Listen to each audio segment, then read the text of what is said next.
So ఇప్పుడు ఏంటి మరి అక్కడ దుబాయ్లో గామా అవార్డ్స్కి వెళ్ళినావు, గామా అవార్డ్స్లో స్పెషల్ ఇన్వైటీగా నీ పాట కోసం పిలిచారా, లేకపోతే నీకు అవార్డు ఏదైనా ఉందా అక్కడ?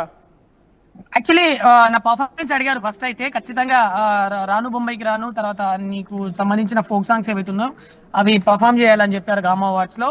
అండ్ చేసిన తర్వాత నేను చెప్పింది ఏంటంటే లైక్ ఓకే అండి ఖచ్చితంగా చేస్తాను నేను అన్నాను. తర్వాత వాళ్ళు ఉండే మీకు ఖచ్చితంగా మీకు ఆల్రెడీ మనకి 500 మిలియన్ కాబట్టి మీకు అవార్డు కూడా ఖచ్చితంగా మేము ఇవ్వాలని చెప్పేసి ప్లాన్ చేస్తున్నామని చెప్పారు. ఓకే, సో ఇప్పుడు అవార్డు రాబోతుంది. 500 మిలియన్ వచ్చినాయి కాబట్టి అవార్డు ఒకటి, స్పెషల్ పర్ఫార్మెన్స్ కోసం ఒకటి పిలిచారు. అవునండి. రైట్ రాము, బేసిక్ గా సోషల్ మీడియాలో నువ్వు ట్రెండ్ ఆల్మోస్ట్ పిచ్చి ట్రెండ్ ఎక్కడ చూసినా కూడా నీ పాట కనిపిస్తోంది, ఆట కనిపిస్తుంది, నడుస్తోంది. ఇంకొక ట్రెండ్ ఏంటి తెలుసా? ఆల్రెడీ బిగ్ బాస్ లోకి వెళ్ళాం అందుకే కనిపించట్లేదు అని చెప్పి మాట్లాడుకుంటున్నారు. అయ్యా అన్నా లేదన్నా, లేదన్న ఇంకా వెళ్ళలేదు అసలు, లైక్ అంటే వెళ్ళలేదు. ఓకే, ఏంటి బిగ్ బాస్ లోకి వెళ్తున్నావు అని ఒక చర్చ, లేకుంటే మీ అభిమానుల్లో మీ ఫ్యాన్స్ లో చాలా జోరుగా జరుగుతోంది, వాళ్ళంతా ఆశిస్తున్నారు. ఏంటి వెళ్తున్నావా, పిలుపు వచ్చిందా, ఏంటి ప్లాన్? మీకు ఎవరు చెప్పారన్నా?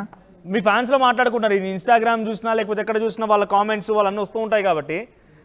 అన్న ఇప్పుడు మనం చేసిన గతంలో ఇంటర్వ్యూ కింద కూడా లైవ్ లో ఇంకా కూడా మనం ఆ వీడియోస్ అప్లోడ్ చేస్తూ ఉంటే బిగ్ బాస్ కి అని అంటున్నారు.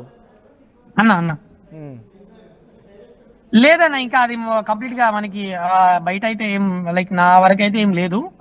ఇంకా అదంతా హోల్డ్. ఇంకా ఓకే, అవకాశం వస్తే చూద్దాం, దేవుదేవల అవకాశం వస్తే చూడాలి ఇక. ఓకే, కానీ అక్కడికి వెళ్ళాలనే ఒక ఆలోచనతో ఉన్నవారు కూడా వెళ్తే ఏమైద్దో నాకు భయంతో కూడా ఉంటున్నారు కాబట్టి, ఎందుకంటే న్యాచురాలిటీ బయటపడిపోద్దేమో, ఒరిజినాలిటీ బయటపడిపోద్దేమో అన్న భయంతో ఉన్నారు కాబట్టి. సో అక్కడికి వెళ్తే భయమా లేకపోతే వెళ్ళాలని అభిమానమా? అలా ఏం లేదన్న, ఇప్పుడు మన లైఫ్ స్టైల్ ఖచ్చితంగా ఇంకా మంచిది. నా లైఫ్ స్టైల్ తెలుస్తుంది, నేను నా జెన్యూనిటీ తెలుస్తుంది అందరికి, నేను ఎలా ఉంటాననేది.